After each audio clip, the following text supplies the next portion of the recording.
السلام عليكم ورحمة الله وبركاته. حمد لله حمدا كثيرا طيبا مباركا فيه. الصلاة والسلام على رسولنا محمد صلى الله عليه وسلم سيد الأتقياء، نصلي عليه وعلى آله وصحابته وسلم تسليما كثيرا. أما بعد، ishimwe n'ikuzo ibisingizo byiza nta wundi ubikwiye usibye Allah subhanahu wa ta'ala. Turasaba Allah subhanahu wa ta'ala yuko yashira umugisha mu magambo dukora tumushima, kandi tumusaba Allah subhanahu wa ta'ala yuko yakwishimira ubwo buryo duhora tumushima, akazaduhuza nayo mashimwe tumukorera ku munsi w'imperuka, atwishimiye natwe tumwishimiye. Amahoro n'imigisha bibe ku ntumwa Muhammad sallallahu alayhi wa sallam, niwe mwiza mu batinye Allah subhanahu wa ta'ala. Turamusabira yuko byamubaho we nabiwe namukurikiye kuzageza mu buzima bwabo bwa nyuma. Bavandimwe wa Islam, uyu ni wa mwanya dufata iminota mikeya kugira ngo tubashe guhugurana, kwigishanya, kwibukiranya, kubera ko urwibutso rugirira abemeramana akamaro. Bavandimwe wa Islam, tuganira ku bintu byinshi bitandukanye bidufasha kongera kuganduka. Allah subhanahu wa ta'ala tugiye muri Qur'ani yuko umunsi abantu bagandutse bakamutinya bakamwumvira nibo bifitiye inyungu, kandi n'umunsi abantu bigometse bakigira ibigande ntabo bizagiraho ingaruka usibyeho. Urugendo rero rugana kwa Allah subhanahu wa ta'ala buri wese arunyuramo mu buzima bwe afite kuri iyi si, ariko byakabaye byiza ejo tugeze imbere ya Allah subhanahu wa ta'ala hari ubuhambare twamuhaye. Mu minsi yashize nigeze kumva abantu bavuga ku bintu bijyanye n'imvura, ubwo ibyo bintu bavuga yuko uburyo hari uburyo imvura ishobora kugabanyuka, hari uburyo wenda ishobora kwiyongera mu bihe runaka, cyangwa se uyu mwaka izagabanyuka, uyu mwaka yiyongere. Byatumye ntekereza kuri amwe mu maaya ya Allah subhanahu wa ta'ala, kubera ko buriya no mu bintu byongera imani y'umugaragu ni umuntu gutekereza ku bimenyetso bihambaye bya Allah subhanahu wa ta'ala. Ntacyo rero abantu bavumbura cyangwa se bageraho cyangwa se bavuga kitavuzwe na Allah subhanahu wa ta'ala. Kujyanye n'imvura n'ubuhambare bwa Allah subhanahu wa ta'ala mu kugusha imvura, n'uburyo imvura ari ikintu gikomeye mu buzima bwa mwene Adamu, bikaba byari binakwiye yuko iyigwa umuntu ayitekerezaho n'uburyo igwa, n'uba wayigushije, n'umumaro ifitiye abantu. Ibyo byose bigatuma twongera guha ubuhambare n'ubushobozi uba wayigushije. Allah subhanahu wa ta'ala yagiye avuga iby'imvura muri aya zitandukanye nyinshi, ariko ndatoranyamo nk'enye zo twavugaho ku bijyanye n'imvura. Allah aratubwira muri suratu Al-Hijri, ni aya ya 21, Allah subhanahu wa ta'ala atubwira ati: wa in min shay'in illa indana khazainuhu wa ma nunazziluhu illa biqadarin ma'lum.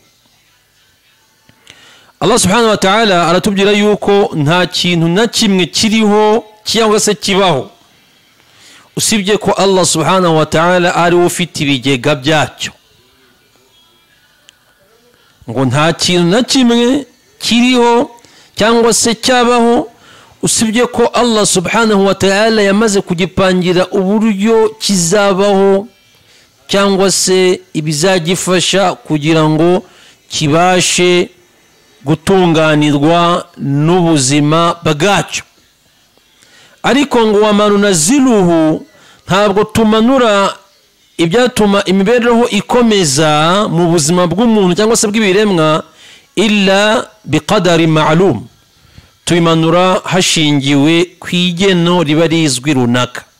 Ntabwo Allah niba yaragupangiye ko n'umunsi uri burye gutya cyangwa se ko n'ejo uzarya kugeza upfuye abimanurira rimwe cyangwa se abiguhera, ahubwo abimanura kiwango ma'lum, yani igipimo n'ikigero kizwi. Bwana wa Islam, wa in min shay'in illa indana khazainuhu, ngo nta kintu kiriho usibye ko Allah subhanahu wa ta'ala yamaze kugipangira ibigega byacyo. Ba mufassirin hafi ya bose bagiye basobanura ko iyi khazainuhu ari imvura, yani ngo Allah subhanahu wa ta'ala buri kintu cyose yagipangiye yuko cyatunganywa hashingiwe no ku mazi aba yakimanuriye. Imvura bamfasina basobanura ko ari imvura, bagasobanura yuko ngo Allah ayimanura biqadari ma'lum, ngo Allah amanura imvura hashingiwe ku rugero n'ibipimo runaka. Ni ukuvuga ngo uyu mwaka ashobora kugwisha imvura ingana utya, umwaka washize yaragwishije imvura yanganaga gutya, undi mwaka azagwisha imvura izangana gutya, hari igihe runaka cy'igihembwe runaka azagwisha imvura ingana utya. Ngibi byose ni ibya Allah subhanahu wa ta'ala nkuko abyivugiyeho muri surati Al-Hijr.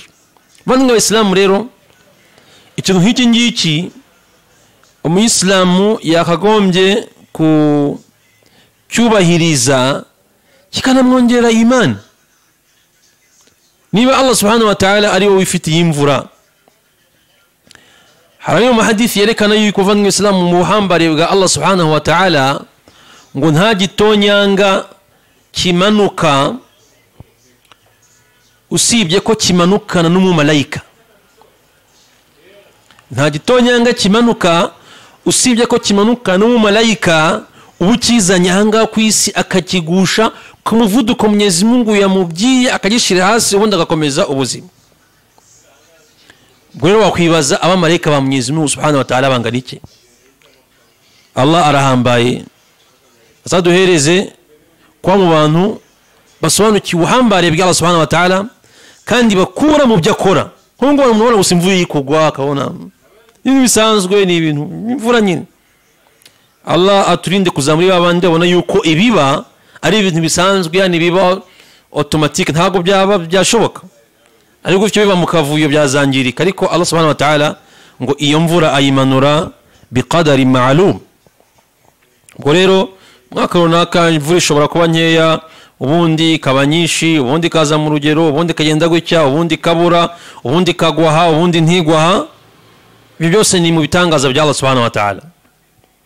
Allah subhanahu wa ta'ala yongeye kutubwira ubuhambare bw'imvura muri suratu Adh-Dhariyati kuri aya 22 aratubwira ati wa fis samai rizqukum wama tu'adun, ati no mu kirere niho hari riziki yanyu.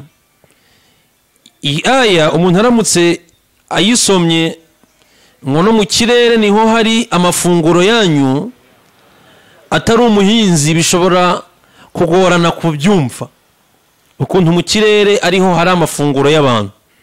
Ariko umuhinzi iyi aya arayisobanukiwe cyane ko mu kirere ariho hari amafunguro yacu. amafunguro yacu gute? Yani mu kirere niho hari imvura, akaba ariyo mpamvu ikomeye y'amafunguro tubona hano ku isi. Allahu akbar. Allah adufashe adushire mu bantu ba imani babona ubuhambare bwa Allah subhanahu wa ta'ala mu biremwa bye. Bayisilamu, umuntu w'umuhinzi yatangiye kumva ngo imvura izaba nkeya, ntabwo izagwa neza, Allahu akbar, niwe uza agahinda n'akababaro bimufata. Ariko muri bwa buhambare bwa Allah subhanahu wa ta'ala nuko buri muhinzi aba afite yaqini na tawakkul kwa Allah subhanahu wa ta'ala yuko imvura izagwa. Uribaza ahantu umuntu atera kinyampeke mu butaka akajya kuryama, rero kutemera Imana k'uyu muhinzi n'ubuhambare bwa Allah subhanahu wa ta'ala byaba ari ikibazo. Wagitera mu butaka yarangiza akajya kuryama, Allah subhanahu wa ta'ala ibindi agasigara bikora. Ni uzi uburyo igitaka gifatana na kiriya kinyampeke kikagera igihe kigapfa, akazagera igihe akakizura, kikagera igihe kikatangira kuzamuka. Abavandimwe b'Abayisilamu, n'ibingibi Allah subhanahu wa ta'ala akatubwira ngo no kuzuka kwanyu nuko, ntimukajye mubigiraho impaka, no kuzuka kwanyu nuko. Byose ntabwo byagombye kurangira gutyo gusa bavandimwe b'Abayisilamu. Allah rero ati wa fi samai rizqukum wama tu'adun, ngo no mu kirere niho hari amafunguro yanyu, ubwo n'imvura impamvu y'amafunguro tubona, wama tu'aduna ngo nibyo mwasezeranyijwe, yaba ijuru ko bazagira neza n'umuriro ko bazakora nabi. Bavandimwe b'Abayisilamu rero tujye dukura Allah subhanahu wa ta'ala, tujye tumukura ibyo dukorera tubikure mu bintu tubona yuko ntacyo bimaze, ahubwo tujye tubishira mu bintu bihambaye. Nk'iyo mvura imanuka mu kirere ukabona yuko ari ibintu biri aho ngaho bisanzwe, ariko muvandimwe mu Islam ibi ni ibintu biba bikomeye cyane, ni ibintu bikomeye cyane. Hari izindi aya aho Allah subhanahu wa ta'ala agenda atwibutsa ku kijyanye n'imvura. muri surati Luqman aya 34 Allah subhanahu wa ta'ala atubwira ati inna Allah indahu ilmu saa, ngo Allah subhanahu wa ta'ala ni ufite ubumenyi bw'ibijyanye n'imperuka. Wa yunazzilu al-ghaytha, Allah subhanahu wa ta'ala ni uzi uburyo amanura imvura. Bamwe b'Abayisilamu ibyo kumanura imvura n'uburyo imanuka ntawe ufiteho ubumenyi. Niyo mpamvu n'abavuga yuko afiteho ubumenyi, yego birashoboka yuko hari icyo Allah subhanahu wa ta'ala ku bushake bwe abantu bashobora kwiga bakagira ibimenyetso runaka bashobora gushingiraho, ariko nta bumenyi busesuye cyangwa se nyabwo ibiremwa biba bifite. Ibintu ko ari bitanu Allah subhanahu wa ta'ala ni uzi uko bizagenda n'uburyo biba, harimo kumenya iby'imperuka no kumanuka kw'imvura. Allah ni wipanga akabigena akavuga ati zamanuka gutya izagwi, n'ubumenyi bwa Allah subhanahu wa ta'ala kandi bijyanye n'impuhwe ze subhanahu wa ta'ala. Allah aravuga ati nyuma yuko yihariye ibijyanye n'imvura, wa ya'lamu ma fil arham, niwe uzi ibiri mu nda z'abatwite muri nyababyeyi z'abagore, niwe uzi ibirimo uburyo bigenzura uburyo bifasha kugeza bisohotse. Allahu akbar. Allah dufashe adushire mu bantu bazi ubuhambare bw'abavandimwe b'Abayisilamu. Wa ya'lamu ma fil arham, ibi nabyo abagore babyara bakagombye kubikuramo ubuhambare bwa Allah subhanahu wa ta'ala. Kuva umuntu atwite kugeza byaye harimo amasomo akomeye cyane igihe ni gitoya. Allah aravuga ati wa ma tadri nafsu madha taksibu gada, ngo ntabwo roho y'umuntu ikintu cya kane ntabwo umuntu yamenye azabona ejo. Abavandimwe b'Abayisilamu dore mu bumenyi bwa Allah subhanahu wa ta'ala, wa ma tadri nafsu bi ayi ardin tamut, ngo nta nubwo roho cyangwa se nafsi yamenya uburyo bwo gupfa kwayo, n'aho izapfira n'igihe izapfira. Mbese ibijyanye no gupfa byose muri iyi minsi abantu basigaye bakora amakosa kwa Allah subhanahu wa ta'ala, ngo uriya muntu ngaradwaye, ngo muganga yamaze kutubwira ngo gutya na gutya, ngo n'isaha ngo arayitubwiye. La, Allah ibijyanye n'urupfu ni ubizi, nakubwiye ngo birashoboka nk'impamvu, ariko ntuzafata ubumenyi bwo Allah subhanahu wa ta'ala yihariye ngo uhereze ibiremwa. Allah ni ubizi. Kanga abantu bavuga ngo runaka ngo gutya na gutya ngo bizarangira, akaba higiye Mwenyezi Mungu yamwandikiye, Allah akamwongerera. Kanga abantu babona yuko bafite imbaraga batanadwaye nta n'icyabahagarira imbere, Allah akabatwara. Ubwo rero ubumenyi bwo gupfa bwihariwe na Allah subhanahu wa ta'ala. Inna Allah alimun khabir. Allah subhanahu wa ta'ala ni ufite ubumenyi, ni ufite ubushishozi, ni ufite ubunararibonye mu byo akora. Allah subhanahu wa ta'ala. Bavandimwe b'Islam, aya dusozerejeho tubona muri surati Shura aya 28, Allah subhanahu wa ta'ala yaratubwiye ati: wa huwa alladhi yunazzilu al-ghaytha min ba'di ma qanatu wa yanshuru rahmatahu wa huwa al-waliyyu al-hamid.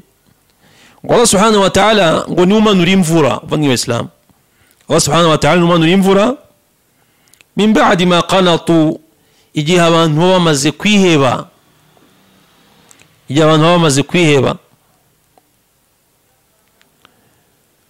Bavandimwe b'Islam, abantu kwiheba, twavuze ko imvura iri mu mpamvu zikomeye za riziki. Abiheba cyane iyo bayibuze, twavuga nk'abahinzi n'aborozi, kugira ngo ubwatsi buze neza. Kandi bavandimwe b'Islam, n'ibidutunze bishingiye kuri ubu buzima bubiri. Bidutunze bishingiye mu buhinzi, bigashingira no mu bworozi, kandi byose bifitanye isano rikomeye n'imvura Allah subhanahu wa ta'ala amanura. Nyuma muri aya Allah subhanahu wa ta'ala atweretse yuko ni umanura imvura igihe abantu bamaze kwiheba, wa yanshuru rahmatahu, kandi ngo buri ibijyanye no kumanuka kw'imvura bigendana n'impuhwe za Allah subhanahu wa ta'ala. Bani bijyanye na riziki, ntabwo riziki Allah subhanahu wa ta'ala ahereza abantu bavandimwe b'Islam irimo agahato. Nta muntu washira kuri Allah subhanahu wa ta'ala agahato ngo amanurire riziki, ahubwo Allah byose bikorana bigendanye n'impuhwe ze subhanahu wa ta'ala. Wa yanshuru rahmatahu. Hari umuntu cyera yigeze kumbwira ati: kubera iki uzasanga abantu bakunda kubona amafaranga yo kubaka amazu mu gihe cy'imvura, kandi mu gihe cy'izuba rimwe na rimwe baba batari kuyabona, ariko abantu bakeneye kubaka kugira ngo imvura itabangiriza? Musubiza yuko akenshi imvura buriya ijyana n'umugisha wa Allah subhanahu wa ta'ala. Niyo mpamvu mu maduwa dusaba iyo imvura iguye, abantu bavuga ngo Allahumma sayyiban nafi'an, ngo ya Allah iyi mvura yigire imvura y'iki? Y'umumaro. Allah rero huwa al-waliyyu al-hamid. Allah niwe mukunzi mwiza, niwe uhagarariye abantu mu buryo bwiza, kandi nukwiriye iki? Amashimwe. Bavandimwe b'Islam, rero reka dusozereze aha ngaha, ariko twibuke yuko imvura ntikagirwa ngo birangire gutya, ahubwo imvura igirwa tuyikure mu buhambare bwa Allah subhanahu wa ta'ala.